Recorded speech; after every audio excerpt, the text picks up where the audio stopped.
aspirador vertical sem fio da Puri, o modelo F9 da Electrolux. O código dele é o SH1F9.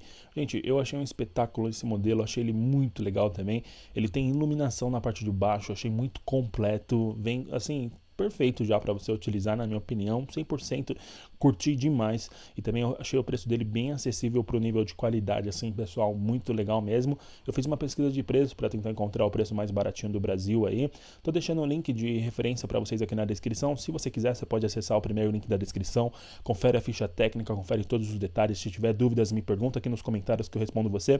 Mas se você adquirir o seu, lembra depois de voltar aqui no canal e compartilhar com a gente tudo que você está achando sobre esse modelo, como ele está sendo para você. Isso vai ser muito bacana e você também vai estar ajudando outras pessoas, deixando a sua opinião aqui nos comentários aqui do canal.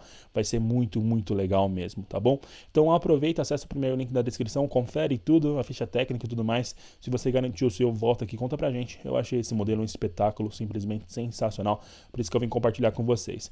Muito obrigado, a gente se vê em um próximo vídeo aqui do canal. Valeu, até a próxima. Se gostou do vídeo, deixa o like, se inscreve, compartilha nas suas redes sociais, manda para um amigo via WhatsApp, para uma amiga, compartilha com o pessoal aí da sua família e tudo mais.